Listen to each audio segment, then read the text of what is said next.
चाहते हैं। जी प्रणाम प्रभु जी। हाँ जी प्रभु जी, प्रणाम। प्रभु बोलिए। जी, वो, जैसे प्रभु जी आपने एक वो वीडियो भेजा था प्रभु जी, उसको हमने देखा। हम्म। जो अकेलेपन पर था। तो उसको देखकर प्रभु जी मैंने समझा कि ये समस्या बहुत बड़ी हो चुकी है प्रभु जी। क्योंकि आज से बहुत पहले जब मैं जैसे 18-19 साल का था, तो मेरे हम्म। साथ भी यही प्रॉब्लम थी कि एक तो मैं सोशल नहीं था। मतलब जहाँ ज्यादा भीड़ होती थी, वहां मैं अच्छे से खुद को एक्सप्रेस नहीं कर पाता था। और अंदर से मुझे भी अकेलापन फील होता था। तो मैं ढूंढता था कि मेरे जैसा कोई हो जिसके साथ मैं फीलिंग्स शेयर कर सकूं, ये सब चीजें। पर किसी के साथ बन नहीं पाती थी, थोड़ी झिझक रहती थी। फिर वही चीज आगे चलकर प्रभु जी डिप्रेशन, निराशा, चिड़चिड़ापन, इन सब चीजों में बदल गई। तो वो भी एक ऐसा टाइम था जो मैंने फेस किया था प्रभु जी। और एक अभी जैसे मैं फील करता हूँ कि अब अकेलापन तो नहीं है, चीजें वैसी ही है, अभी भी सोशल तो नहीं, पर अब एकांत है कि जैसे अब मैं किसी को ढूंढ नहीं रहा। अ, खुद की संगत से मैं सेटिस्फाई हूँ कि हाँ, मैं अकेला अब रह सकता हूँ। और पर जो पहले वाली थी प्रभु जी, अब देख रहा हूँ तो ये तो एक वैश्विक समस्या बन गई है प्रभु जी। तो प्रभु जी इसका, ये जो समस्या है, इसका प्रभु जी समाधान क्या है प्रभु जी? हाँ जी, देखो आपने एकदम सही कहा कि जो अकेलापन है वो वैश्विक समस्या वैश्विक बीमारी है, वैश्विक महामारी है ना। यहाँ पर दो प्रकार का होता है। एक अकेलापन है जिसमें आपको कुछ चाहिए है, और वो जो कुछ चाहिए है वो नहीं मिलता है, तब अकेलापन महसूस होता है।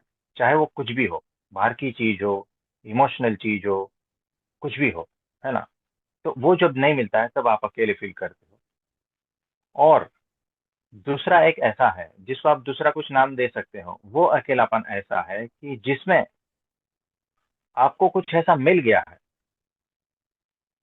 है ना, इसीलिए आपको कुछ नहीं चाहिए। और आप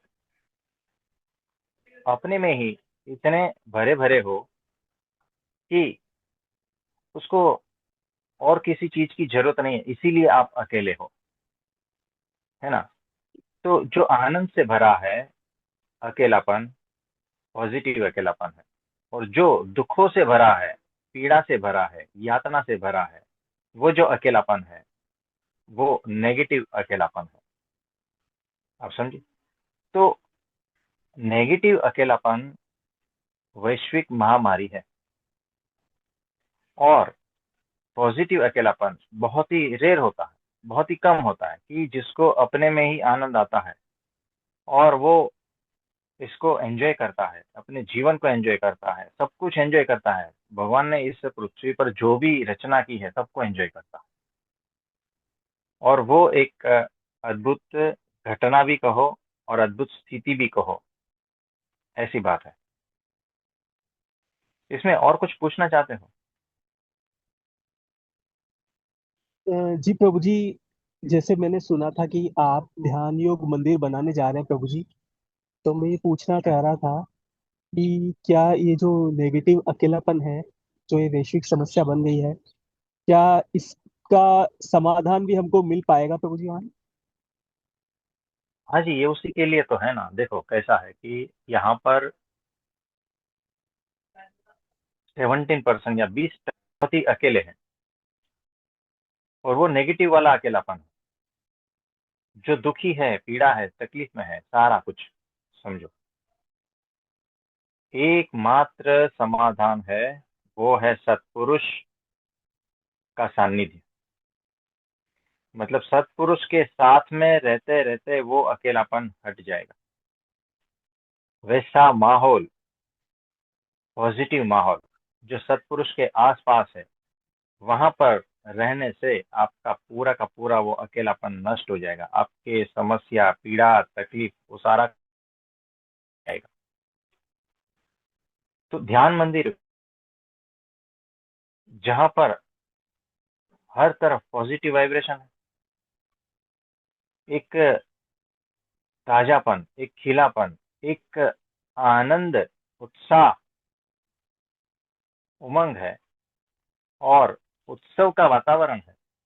ये वैसा है जहाँ हंसी खुशी सब कुछ है, जहाँ पर प्रेम है, केयर है, क्या कहते हो, वो सब कुछ है। सारा पॉजिटिव वाइब्रेशन, सारे पॉजिटिविटी, जो परमात्मा के सारे दिव्य गुण उस जगह पे है, जहां पर कीचड़ से हीरा बनाया जाता है ना। यानी आप कहीं पर भी फंसे हो, कैसे भी नरक में फंसे हो, यहाँ आने से पूरा जीवन बदल जाता है। और उसके कुछ कोर्सेस है, वो भी जो है उस हिसाब से दिए जाते हैं कि भीतर से आपको वो जो चीज है, वो जो बीज है अकेलापन का, वो तक नष्ट हो जाए, है ना।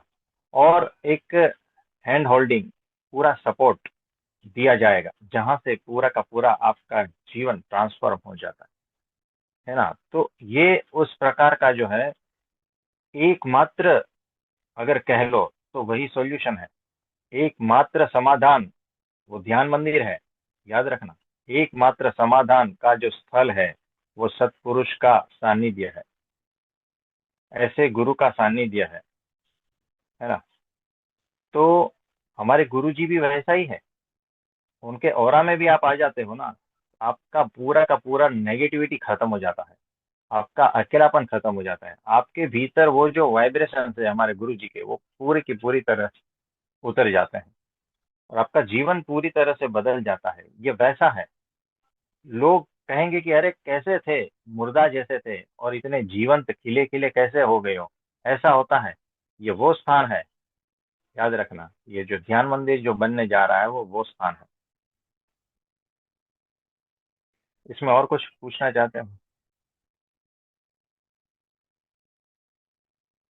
प्रभु जी। तो हाँ जी, मुझे पूछिए ऐसा, सवाल। हाँ, प्रणाम। तो मुझे ऐसा लगता है प्रभु जी कि अगर अकेलापन है तो इंसान इसको पॉजिटिव वे में क्यों नहीं ले पाता। अब मेरे इस व्यू से अगर देखें तो मुझे ऐसा लगता है हम्म। कि अगर अकेलापन है तो ठीक है, क्योंकि हमें मेडिटेशन को भी टाइम मिलता है, सारी चीजों को। नहीं तो अननेसेसरी इधर उधर जाओ, अगर बहुत सारे लोगों से संपर्क है तो ये टाइम वेस्ट भी होता है, फालतू इधर उधर जाने में अपने लिए टाइम नहीं होता या अपने को जानने को। ये तो इस पॉजिटिव वे में सब लोग क्यों नहीं ले पाते इस चीज को। हाँ, देखो कैसा है कि वो सिर्फ माइंड सेट है। और जिसके पास करने को कुछ भी नहीं है, जिसने अपने चीजों को सारा कुछ नेगेटिव वे में ले लिया है, उसका जो माइंड सेट है ना, एक प्रकार का ऐसा हो जाता है कि वो अकेलेपन जो है उसको झेल नहीं पाता। उसके जीवन में कुछ ऐसा खालीपन है, उसके जीवन में एक ऐसा वैक्यूम है, कुछ कमी है, जिसको वो पूरा करना चाहते हैं और वो पूरा नहीं होता है उसके हिसाब से। तब वो ऐसे अकेलेपन में, डिप्रेशन में और एकदम लो फील करते हैं। लेकिन वो जो है ना, उसको ओवरकम करके, मतलब कि यानी उसको हटाकर, उतनी ताकत नहीं है कि उसको पूरा पॉजिटिव वे में ले, कि ये सारा कुछ कैसा सृष्टि बनाया है और ये सारा कुछ मेरे लिए है, परमात्मा ने कैसा दिया है, ये सोच ही नहीं पाते। ध्यान मंदिर में आपकी वो जो सोच है ना, आपका वो जो डीएनए है, उसको पूरी तरह से हटाना है, वो पूरी तरह से चेंज करना है। क्योंकि वो काम आप खुद नहीं कर पाते हो, वो काम रिलेटिव्स भी नहीं कर पाते हैं।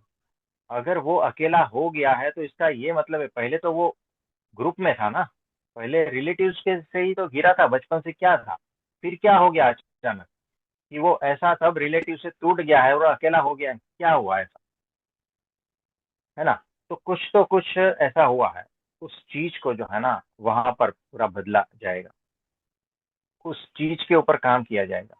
तब जाके उसके डीएनए जो है, उसके जो इम्पैक्ट पड़ गया है ना, जो वो पूरी तरह से चेंज हो जाएगा, उसका कंसेप्ट जो है चेंज हो जाएगा और वो फिर से जीवंत हो उठेगा। जैसे बिना पानी के जो है ना मुरझा जाता है ना वृक्ष, अभी भी जिंदा तो है लेकिन मुरझाया हुआ है, पानी डालो तो फिर से खिल उठेगा।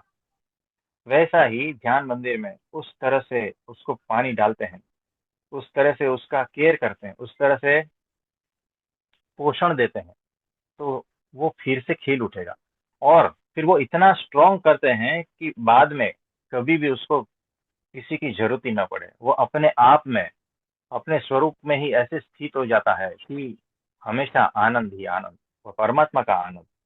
वो चीज करने के लिए है ना, बहुत समय, बहुत ही पेशेंस, है ना, धीरजता, धैर्यता, और बहुत मेहनत लगती है ना। क्योंकि एक इंसान को वहां से उठाकर वहां पहुंचाना, ये आसान बात थोड़ी है ना। जी। तो वैसा कार्य हमने उठाया है ना। तो उसके लिए जो है ना, ये सारा कुछ कर रहे हैं, हम मेहनत कर रहे हैं, है ना, और भगवान मदद कर रहे हैं, तो सब कुछ हो जाएगा। तो इस तरह से जो है ना, वो सोच, वो डीएनए, वो पैटर्न, उसको तोड़कर अलग जोन में लाना है। फिर वो जो है ना, फिर अपने हिसाब से वो आनंदमय ही रहेगा।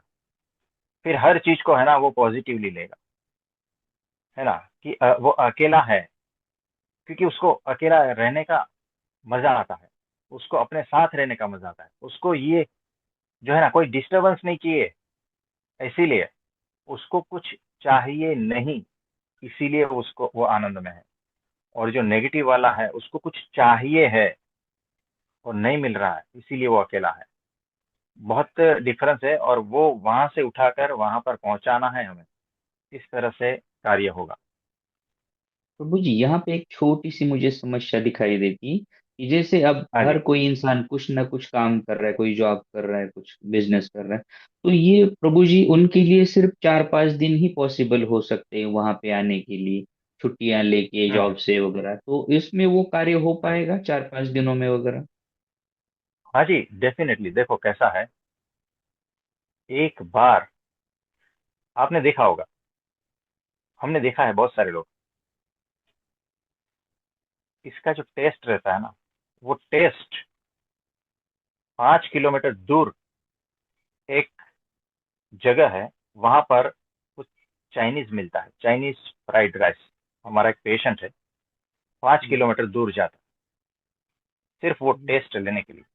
बस एक बार वो टेस्ट मिल गया, बात खत्म। तो सुबह से शाम तक वो कार्य करता है। संडे को है ना, हर संडे को वो जाता है। तो एक बार आया था वो, हमसे पूरा स्टोरी वगैरह सब कह रहा था।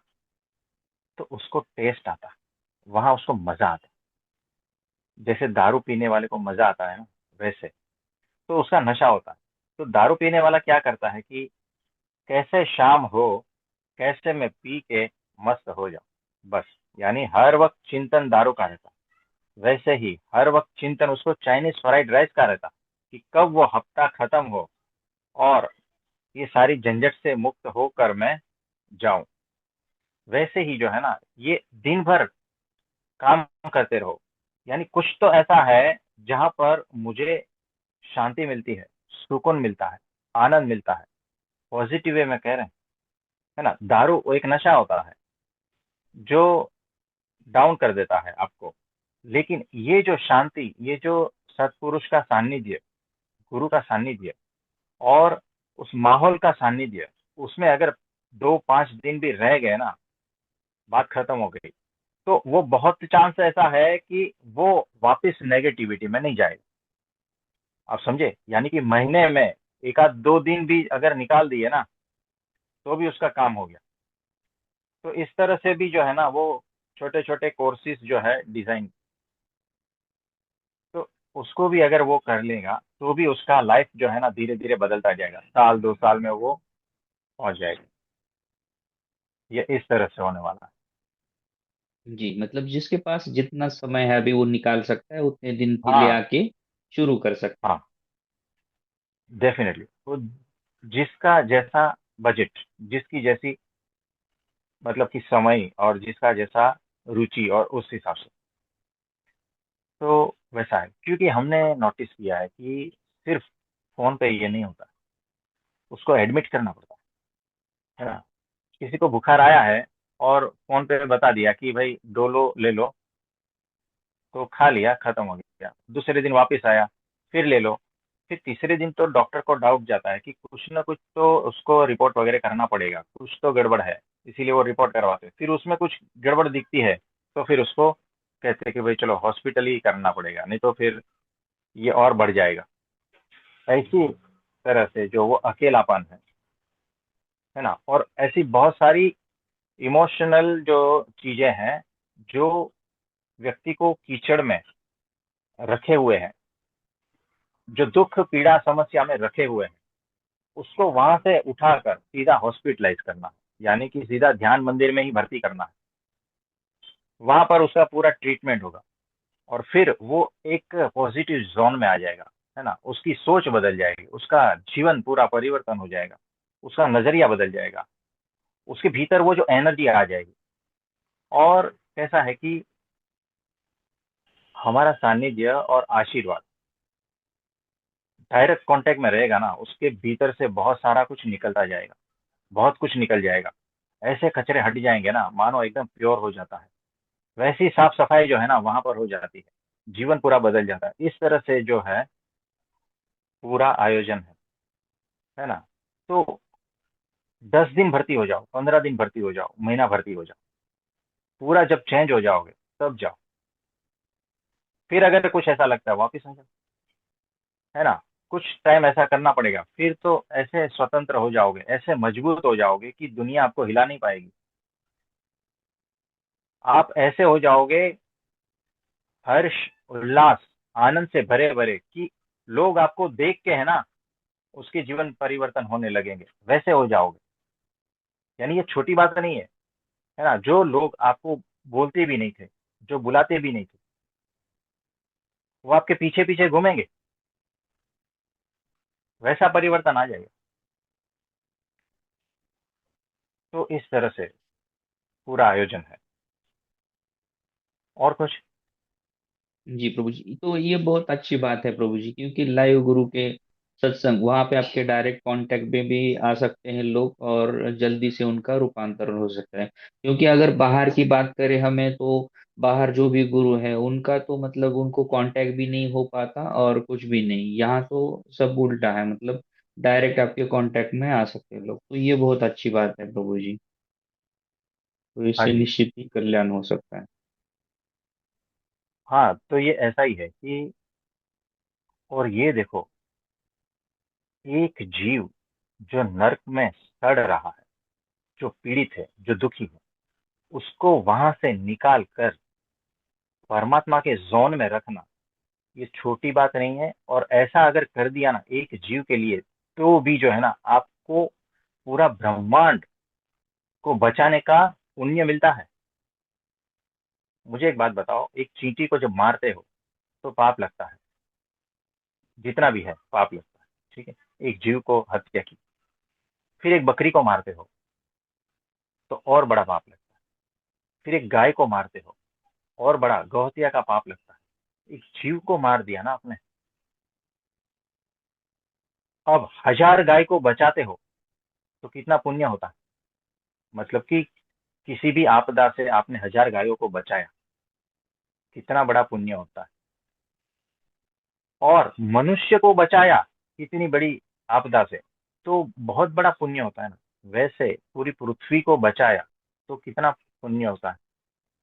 वैसे पूरे ब्रह्मांड को अगर बचाया तो कितना बड़ा पुण्य होता है। वैसा पुण्य एक नरक में जो सड़ रहा है जीव, जो दुखी है, पीड़ा है, तकलीफ में है, उसको अगर बचाकर आप परमात्मा के चरणों में रख देते हो ना, तो कितना बड़ा पुण्य का काम हो गया।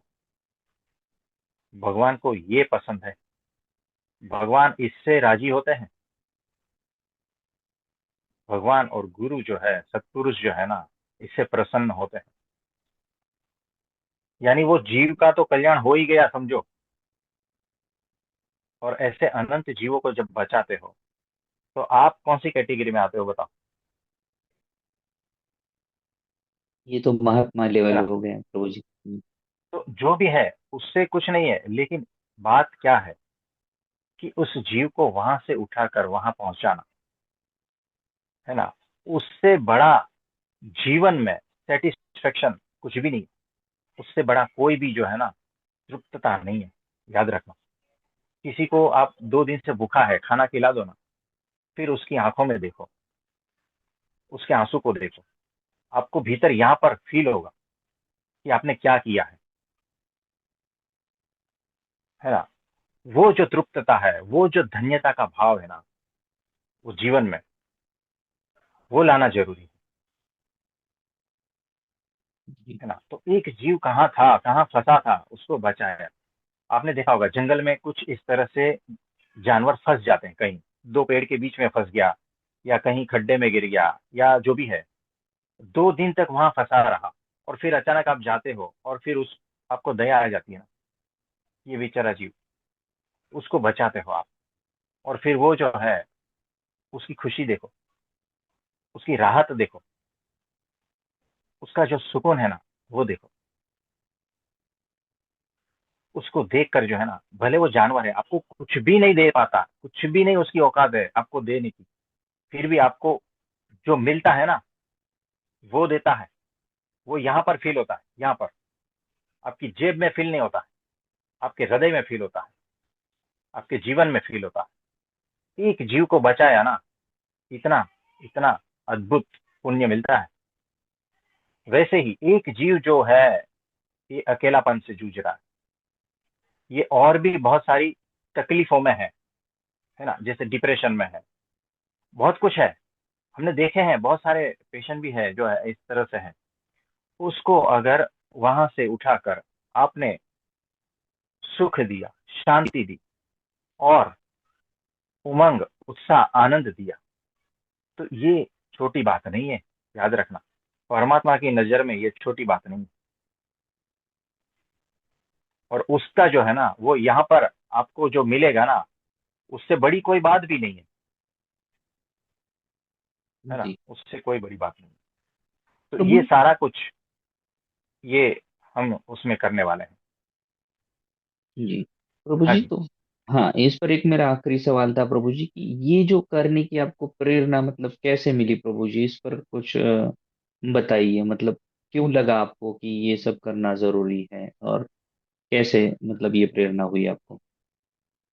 देखो कैसा है कि हमारा इस पृथ्वी पर कुछ भी नहीं, कोई अटैचमेंट नहीं है। हम इसी पर अगर चले जाएगा तो हमें कोई भी तकलीफ नहीं है ना। लेकिन हम देख रहे हैं ना, आंखें खुली है, कान खुले हैं, हम बहुत सेंसिटिव है, ग्रहणशील है, होश पूर्वक है, समझदार है, तो देखते हैं ना आसपास क्या हो रहा है, देखते हैं ना। हम ये भी देखते हैं कि आसपास कितना दुख है, ये भी देखते हैं। हम ये भी देखते हैं आसपास कितनी पीड़ा में लोग जी रहे हैं, उनके आंसुओं को हम देखते हैं, उनकी फीलिंग्स को हम समझते हैं, क्योंकि हम उनके भीतर उतर कर ये वो महसूस करते हैं। और ये सारा कुछ है, और इसका कुछ इलाज नहीं देख रहे हैं, दूसरे कोई कर ही नहीं रहे हैं। ये हमें दिख रहा है, पूरी तरह से दिख रहा है। भूखा है, खाना खिला दिया, बात खत्म हो गई, तो उसका 1-2 टाइम का ठीक हुआ ना, उतने तो बहुत सारे लोग दिख रहे हैं मुझे। किसी के पास कुछ पैसा नहीं है तो किसी ने दे दिया, उसका मदद हो गया, लेकिन वो कितना टाइम, 2-5 दिन, हफ्ता, 15 दिन, वैसे लोग भी है, वैसे कर रहे हैं। अनाथ आश्रम में जो है दान दे रहे हैं, कर रहे हैं सब कुछ, लेकिन हम जो करने जा रहे हैं ना, वो कहीं पर भी हो नहीं रहा है। ये हम देख पा रहे हैं। अगर हम नहीं करेंगे तो हम तो वैसे के वैसे ही चले ही जाने वाले हैं ना। बताओ।